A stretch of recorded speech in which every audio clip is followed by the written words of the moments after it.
আসসালামু আলাইকুম। কাশেম টিভির পক্ষ থেকে আমি সাজ্জাদ হোসেন। সকাল 8টার সংবাদে সবাইকে স্বাগতম। ঢাকা শহরে চলছে আন্দোলনের পর আন্দোলন, সরকার আন্দোলন ঠেকাতে দিশেহারা। শিক্ষার্থী থেকে শুরু করে রিস্কাওয়ালা পর্যন্ত তাদের দাবি নিয়ে মাঠে নামছে। এই বিশৃঙ্খলা ফলে ঢাকা শহরে অনেক যানজটের সৃষ্টি হচ্ছে এবং মানুষের জানমালের ক্ষতি হচ্ছে।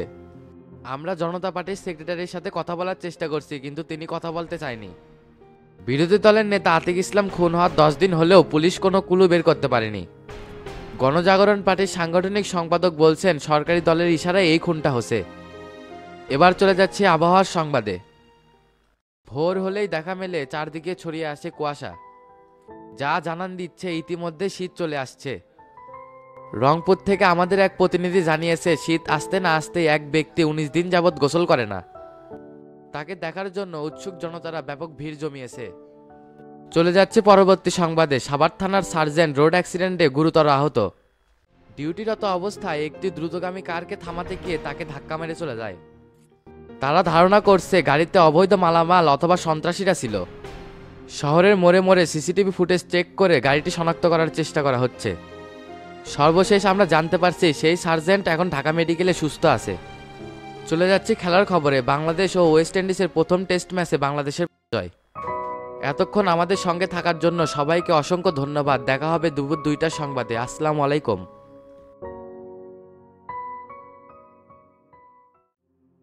দেশের কি এক পরিস্থিতি, একের পর এক ঝামেলা লাগাই আছে। আমরা সাধারণ মানুষ পড়ে গেছে ঝামেলা। এল্লা হবি সবকিছু মেনে নিয়ে চলা লাগবি। আপনাদের সাথে কি আর হামাগেরে হয়? সকালবেলা গোসল করে তেল সাবান মারে আইটি এসে বসে আছেন। রুগী দেখলেই 600, আপনি কি আর আমাদের দুঃখ বুঝবেন? 300 টাকার যদি বাজার করি ব্যাগের তোলাতি পরে থাকে, এই হচ্ছে আমাদের জ্বালা। ওল্লা কথা কয়া তো লাভ নাই, দুনিয়ায় মানুষের সাথে যা হচ্ছে আপনার সাথে তাই ঘটিচ্ছে। যাই হোক, ওগুলো পেশাল পেরার লাভ নাই, তাড়াতাড়ি আমাকে একটা সিরিয়াল দেন। আপনার সিরিয়াল নাম্বার হচ্ছে 75, কিন্তু ডাক্তারে আসতে দেরি হবি, তার মেয়ের জন্মদিন। এগুলো আবার কি কথা কন ভাই? সকাল 8টার দিকে আসলাম, তাতেই 75 নাম্বার সিরিয়াল হয়ে গেছে। এল্লা সব ফোনে সিরিয়াল হয়ে গেছে ভাই, আর একটু পর আসলে 100 পার হয়ে গেল নি। ভাই সেই সিরাজগঞ্জের বেলকুচি থেকে আসছে, দেখেন তো না আগে দেওয়া যায় নাকি? যাতে তো রাত হবি, যদি কোনো খরচাপাতি লাগে তাও দুমো, তাও না ব্যবস্থা করেন। ফেলালেন তো বিপদে, 100-200 টাকা দেন, আগে সিরিয়াল করে দুমুনি। 200 টাকা যায় যাক, তাও আমার আগে দেখান লাগবে, আমার তাড়াতাড়ি বাড়ির যাওয়া লাগবে। তাহলে ভাই সব মিলে 800 টাকা দিচ্ছি, ডাক্তার আসলে না আমাকে আগে ঢুকপে দিয়েন। তাহলে ভাই আপনি সিরিয়াল নাম্বার 1 দিয়ে দিচ্ছি, এটি ঘাপটি মেরে বসে থাকেন।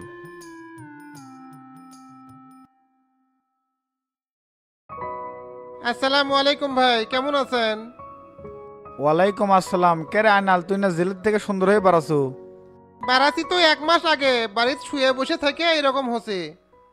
তুই শালা বিটলে আসু, 1 মাস আগে বাড়াছু আর আজকে হাজিরে দিচ্ছু। তুই তার আসু কে বসেক। আচ্ছা ভাই, বসিচ্ছি। তা আয়নাল, কত তোর মনের ভাবটা কি? রাজনীতি করবো নাকি ব্যবসা করবো? মনের কথা তো গোপন নাই, কর্ম আমি রাজনীতি, কিন্তু বউ যে কথা শুনে না অসদা। আপনার কথা শুনে টুকটাক বাইরে আসবে দেয়, অন্য কারো কথা শুনবারই পারে না। জেলে থাকার সময় 50,000 টাকা দিয়ে যে উপকার করছেন, বউ সেই খুশি হচ্ছে। আরে আমাদের জন্যই তো তুই জেলে ঢুকছিল, ওটা তো আমাদের দায়িত্ব। যদি ভোট করার নিয়ত থাকে তাহলে মাঠে থাকা লাগিচ্ছে না, মন দিয়ে ব্যবসা করে কিছু টাকা গোছ কর। যদি জনগণ চায় তাহলে দাঁড়াস, আমরা সাথে থাকবো নি। ব্যবসায় তো করবে চাই, কিন্তু মানুষজন যে ভালো না, ই ফোন দেয় উই ফোন দেয়। ক্যান্ডিডেটের কথা ফ্লাশ করে পড়ছি ঝামেলায়, জার্সির থেকে শুরু করে মাঠের বল পর্যন্ত কিনে দেওয়া লাগিচ্ছে। জিল্লে ঝামেলা মনে হবে আমার কাছে পাঠিয়ে দিস, দেখ মনে। শোন আয়নাল, শনিবারের দিন তোর দাওয়াত, সকাল সকাল রেডি হয়ে আসিস, গোল্লা শ্বশুরবাড়ি যাওয়া লাগবি। আচ্ছা ভাই, আসমনি তেটে রাখো, বিয়ে শাদী করান, বয়স তো কম হলো না। ভালো পাত্রী পালে করামো হয় না, ধুমধাম করার ইচ্ছা আছে তো, এই জন্য দেরি হচ্ছে। তো তোর কোনো কাম আছে? যদি ফ্রি থাকিস তাহলে গাড়িটা না বার করতো। না, ফিরে আসি, বার করিচ্ছি। বিশ্বাস করেন ভাই, আমার সাথে ষড়যন্ত্র করা হচ্ছে। পলাশ আমার চ্যাংরা সেটা সত্যি, কিন্তু কিডন্যাপের বিষয়ে আমি কিছু জানি না। সবাই আমার নামে ব্যানে ব্যানে করছে। আপনার কর্মী, কিন্তু আপনার অর্ডার ছাড়া এত বড় কাজ করার সাহস পেল কেমনে?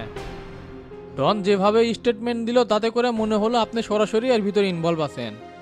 আসলে হসে কি ভাই, তোতার সাথে আমাকে গ্যাঞ্জাম তো, তাই ডনেক সব শিখে পড়ে লিয়াচ্ছে।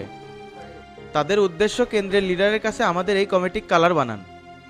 সব মিলে ব্যক্তিগত শত্রুতার জেরেই আমাদেরকে হেনস্থা করা হচ্ছে। 2 দিন হয়ে গেল, এখন পর্যন্ত পলাশে হাজির করতে পারলেন না কেন? ও তো আপনাদেরই লোক। হাজির কেমনে করমু ভাই, অকাম করে কি কেউ এলাকার থাকে? তার মধ্যে তোতা করছে মামলা। পুলিশের ভয়ে ফোন টোন বন্ধ করে কুটি ভ্যান লুকে আছে, আমার সাথেও যোগাযোগ নাই। আপনাদের এক একজনের বয়ান শুনে আমারই মাথা ঘুরে উঠিচ্ছে। সাবেক নেতাকর্মীরা আপনাদের উপর ক্ষিপ্ত কেন? সবাই মিলে ঐক্যবদ্ধভাবে দল চালাতে পারেন না? ঐক্য হয়েই তো থাকবে চাই, কিন্তু ওরা তো কেউ কোনো কথা শোনে না। তারা চাই এই কমিটি বিলুপ্ত করে নতুন করে কমিটি গঠন করবে। হাজারো নেতাকর্মী আমাদের সাথে এক হয়ে কাজ করতেছে, যত সমস্যা তো তার শফিকের। নিজে করে মধ্যে কোন্দল ছাড়াবো না দলের জন্য কাজ করবো, এই শালা করে জন্য কিচ্ছু হয় না ভাই। মাথার মধ্যে সবসময় একটা না একটা প্যাচ নিয়েই থাকে। আপনাকে নিয়ে তো কোনো সমস্যা নাই, সব সমস্যা এই প্রেসিডেন্টেক নিয়ে। সমস্যা হয় তো স্বাভাবিক ভাই, অগরে সব অপকর্ম যে ধরে দিছিলাম, তার মধ্যে এখন কোনো 2 নম্বরই সুযোগ সুবিধা পাচ্ছে না, সেই জন্য আমি হয়ে গেছি অগরে গলার কাটা। বগুড়ার রাজনীতি একবারে ধ্বংস করে দিছে, এদের কোনো নেতাকর্মী দেখতে পারে না। আসসালামু আলাইকুম দুলু ভাই। ওয়ালাইকুম আসসালাম। শামসু ভাইয়ের সাথে কথা বলবো, আপনারা একটু বাইরে যান। আচ্ছা ভাই, আমরা ওয়েটিং রুমে অপেক্ষা করছি, আপনারা কথাবার্তা বলে আসেন। মাস্টার চলো তাহলে। আচ্ছা চলেন। তারপর দুলু সাহেব কি অবস্থা? মেলা দিন পর দেখা। আর বইলেন না, সাংগঠনিক কাজ করতে করতে হয়রান, এক জেলার থেকে আর এক জেলা দৌড়াতেই জীবন শেষ। এইদিকে হাবিবের যন্ত্রণায় তো থাকাই যাচ্ছে না, একের পর এক অকাম করেই যাচ্ছে। 2 দিন হলো এগুলাই করেছি, কারো কথারই কোনো ঠিক ঠিকানা নাই, এক একজন এক এক কথা কয়। পরে শুনলাম আপনিই নাকি ডনেক উদ্ধার করছিলেন। খানিকটা ওই রকমই, আর 9 দিন হলে মিসিং, খুঁজতে খুঁজতে পরাবাড়িত পাই। এলাকার চেংরা, আমার তো একটা দায়িত্ব আছে, সেই জায়গার থেকে এই কাজটা করছি। পরে শফিকার তোতার হাতে বুঝে দিয়ে ডনেক মেডিকেলে পাঠাই। তার ডন যে সরাসরি হাবিবেক দোষ দিচ্ছে, হাবিব কাটা বলা শেখ দিয়ে অক গুম করেছে, তাই এই বিষয়ে আপনি কিছু জানেন না। সবাই তো তাই করছে, আমিও সেটাই শুনলাম। অলরেডি তোতার তো থানাত মামলাও করছে হাবিবের নামে। সাংগঠনিকভাবে আপনাদের যে কাজ সেটা করেন, এই বিষয়ে আমার কোনো মতামত নাই। দেশের পরিস্থিতি ভালো না, যাবো ঢাকায়, ভাবলাম যে আপনার সাথে দেখা করেই যাই। তবে যেটা সত্য সেটাই করবেন, অন্যায় কিছু জান হয় না। ঠিক আছে ভাই, বুঝতে পারছি। পলাশেক খুঁজে পাইলে বিষয়টা আরো ক্লিয়ার হয়। ওই বাটপারেক পাবেন কুটি যায়, দেখেন 2-4 জেলা পার হয়ে চলে গেছে। তো ভাই চলেন, 2টা বাজে গেছে, লাঞ্চ করি। আচ্ছা চলেন।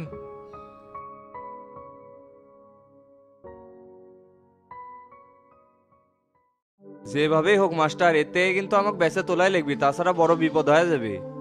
শামসু যখন দায়িত্ব নিছে, ব্যবস্থা একটা হবেই নি, আপনি খালি কথাটা ঠিক রাখেন। আমি এক জবানের মানুষ, টাকা পয়সা যা লাগে সব দেবো, কিন্তু কমিটিটা ঠিক রাখা লাগবে। ঠিক আছে, আপনি তাহলে টাকা পয়সা গোছগাছ করেন, জীবনে তো মেলা কাম আছেন, বিপদ আপদের জন্যই তো টাকা। চলেন, এটি বসে না থেকে বাইরে যায় চা খেয়ে আসি, মাথা ধরছে গোমা। তুমি যাও, আমার কিছু ভাল লাগিচ্ছে না। এত চাপ লিচ্ছেন কিসের জন্য? আপনার কোনো ঝামেলা নাই, সবকিছু সেটিং হচ্ছে ভিতরে। তাই জানি হয় গো, তাহলে চলো যাই।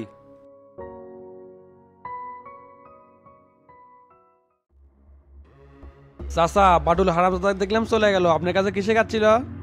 এলাকায় তো দল পরিবর্তনে হিরিক লাগছে, তাই আসছিল, তাকে যাতে আমাদের দলে রাখি।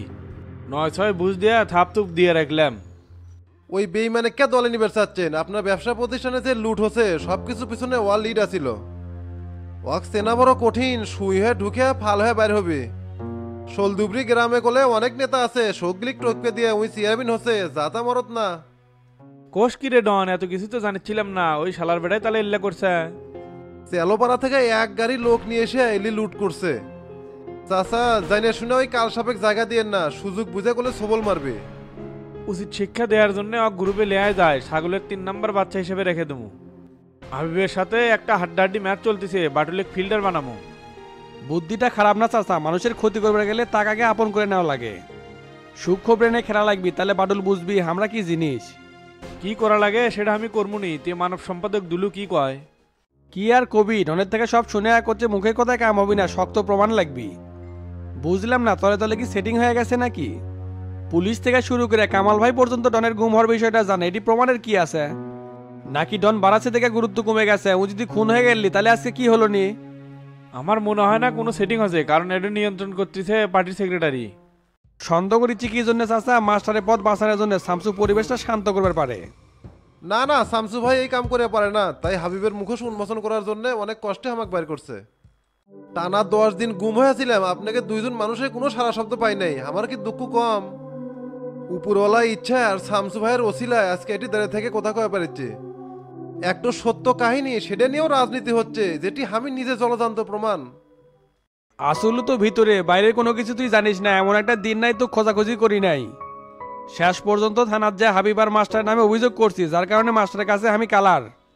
এত কিছু বুঝি না, এর একটা সুষ্ঠু বিচার চাই, না হলে দল ত্যাগ করবো। এ শান্ত হওয়া তো তুই, বিষয়টা আমরা দেখিচ্ছি। চাচা একটা পরিকল্পনা করেন তো, এনকা ঢিলিমিলি করলে হবি না, না হলে অন্য একটা পথ অবলম্বন করা লাগবি।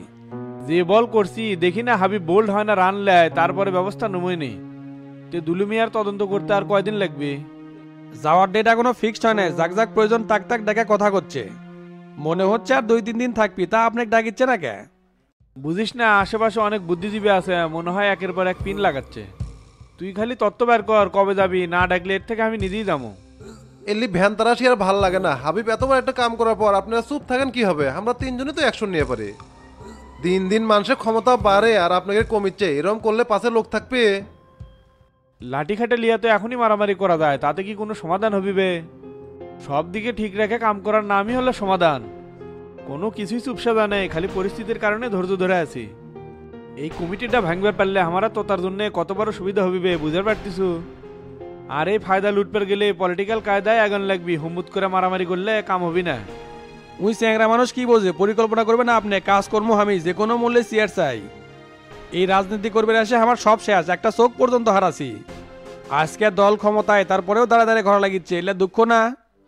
সব বুঝতে পারছি, এল্লা ধৈর্য ধর, সব দুঃখ এক সময় শেষ হবি। আর ডন তুই মন খারাপ করিস না, তোর জন্য সর্বোচ্চ চেষ্টা করতেছি, দেখা যাক কি হয়। না চাচা, মন খারাপ করবো কে? অভিভাবক হিসাবে আপনাকে মানছি, ভালো মন্দ আপনারাই দেখবেন। আচ্ছা যা, দুলুমিয়া যেহেতু শক্ত প্রমাণ আছে, তার ব্যবস্থা আমি করবো। তো তুমি চাপ রাখিস না, খালি তত্ত্ব রাখিস দুলুমিয়া যাবি কবে। আচ্ছা চাচা রাখমনি, তাহলে উঠলাম।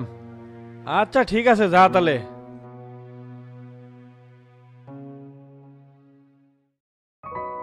চেয়ারম্যান সাহেব আসসালামু আলাইকুম।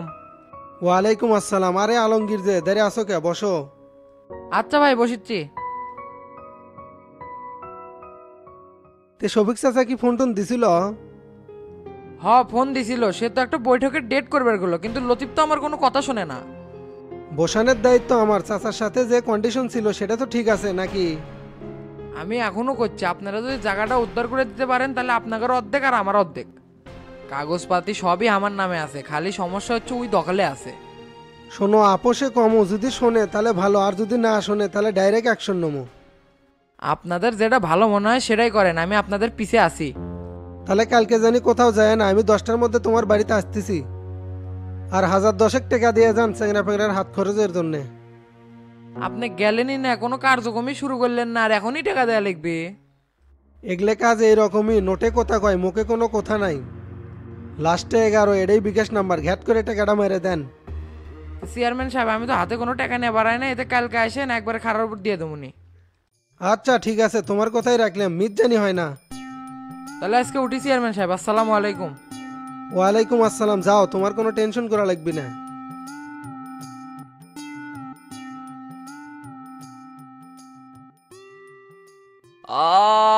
এই খাটের তোষক ভাল না, মাজা মুথা ব্যথা হয়ে গেছে।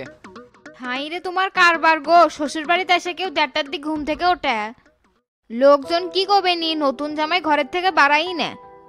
মাঝে মাঝে তোমার কারবার দেখে অবাক হয়ে যায়। লোকজনের চিন্তা তুমি করো কে? শ্বশুর বাড়ি যাচ্ছি কয়েকদিন রেস্ট করার জন্যই তো। লোকজনের ধার ধারি না, আর কম্বল কুটি খেতা দিছ কে? এটাতে তাই শীত কাটে, রাতে ঘুমই ধরেনি। লাগ ডেকে ঘুম পারলে তাও কাউ ঘুম হয়নি। তাড়াতাড়ি গোসল করে টেবিলে এসো, তোমার জন্য সবাই অপেক্ষা করছে। এগুলা প্যারা আর ভাল লাগে না। এ সবাক খাবার কও তো, পরে আমি আস্তে ধীরে খামুনি। কেরা কবি এটা নতুন জামাই, এ তোমার যা ইচ্ছে করো তো, আমি গেলাম। হ যাও তো, আর শালি করে পেটা দাও, নতুন জামাই চাদর যত্ন করা লাগবি না। এ মুন্নি সুমি, তোরা কুটি আয়, তোর দুলাভাই ডাকিচ্ছে। ভালো করে আদর আপ্যায়ন করিস, তোর দুলাভাইয়ের কাছে কিন্তু অনেক টাকা আছে। কিরে মিজান, তুই তো বড় একা হয়ে গেল রে, তোর সঙ্গী তো আর থাকলো না। না, 4 দিনের একটু সময় লিছে, তারপরে থেকে অ্যাক্টিভ। বিয়ার পরে যোজন মানে একটু পাকাপাকি করা লাগবি না। অলরেডি ভাইক মোজনাপ নিজে যোজন মানে মহিক রেখে সপ্তাহে 1 দিন দেখা করে আসবেন, আর 15 দিন আমাকে আনেই রাখবেন। না বে, বউকে শ্বশুর বাড়িতে থাকবি, মরদ মানুষের বউ নিজের কাছেই থাকবি। ভাই আসসালামু আলাইকুম। ওয়ালাইকুম আসসালাম, কি খবর রে? বাড়ির থেকে এটি আসতে এত দেরি হয়? না মানে ভাই রাস্তার মধ্যে ফটিকের সাথে দেখা হচ্ছিল তাই একটু দেরি হয়ে গেল। শোনেক, এনা মানুষজন দেখে শুনে চলিস, তোর বইয়ের চালচলন করলে ভালো না। যাকে রে এত আপন ভাবিস তারাই কাটি লাগানোর জন্য বসে আছে, মাথাত মাল নাই, যাই যা কয় তাই শুনিস। না ভাই আমার বউ এলাকার মধ্যে স্ট্যান্ড করা, সন্ধ্যার পর বারানো তো দূরে থাকে, কারোর সাথে কথাই কয় না। বাইরে তো যায় না, খালি জানলা খুলে নিয়ে বসে থাকে। এ সাওয়াই কথাবার্তা ঠিক করে কয়, যা জানিস না সেটা নিয়ে কথা কইসকে, চাপার দাঁত কিন্তু একবারে খুলে নেবো। বইয়ের নামে দুর্নাম করলে আমার মাথা কিন্তু ঠিক থাকে না, আমি এক আবেদালি 5 আবেদালি হয়ে যাই। চালা মোট জ্ঞান এমনি গরম, তোর মনের এনে মেলা মর্নিংয়ের কানে নন কনে এনে তুই কি জানিস? টেরা ভাই দেখেন তো এই মিজান কি উল্টা পাল্টা কয়, আপনি কিছু কবেন না আমি তি বসান দেবো। এই শালার মুখে তারা কিছুই আটকায় না, যা মুখে আসে তাই কয়। চুপ থাক। তুই এনা তোর বইয়ের দিকে নজর টজর রাখিস, নতুন নতুন বিয়ে করছো, বইয়ে কেনা সময় দেওয়ার পাস না। আমি তো সকাল সকালই বাড়ি যাই, খালি যেদিন ড্রাইভার একটু হিসাব দিতে দেরি করে সেদিনই লেট হয়। কাল থেকে তুই সন্ধ্যার মধ্যে বাড়ি যাবো, সন্ধ্যার পর তোর কোনো কাজ নাই। আরে মিজান, সন্ধ্যার পর থেকে দায়িত্ব হলো তোর, কয়টা গাড়ি গেল না গেলে সেলে সব এন্ট্রি করে রাখবো। গতকালকের টিকা কি ব্যাংকে লাগাছো? না ভাই এখনো লাগাইনি। তাহলে এখন থেকে 1 তারিখ পর্যন্ত কোনো টাকা ব্যাংকে লাগাস না, সব টাকা ক্যাশে তো সাইড সুইডের ঝলতা দেওয়া লাগবি। আচ্ছা ভাই ইদানিং অনেক ভালো যাচ্ছে, 5-7 দিনে মেলা টাকা হবি। আচ্ছা হোক, যা তাহলে, আর বইয়ের বিষয়টা মাথায় রাখিস। এ মিজানে, রাত অনেক হয়ে গেছে, চ বাড়ির যামু। আচ্ছা ভাই চলেন। এই শালা যে বইয়ের সাথে ফটিকেক নিয়ে উল্টাপাল্টা কথা বলো, বিষয়টা তো সন্দেহজনক, আগে বাড়ির যাই।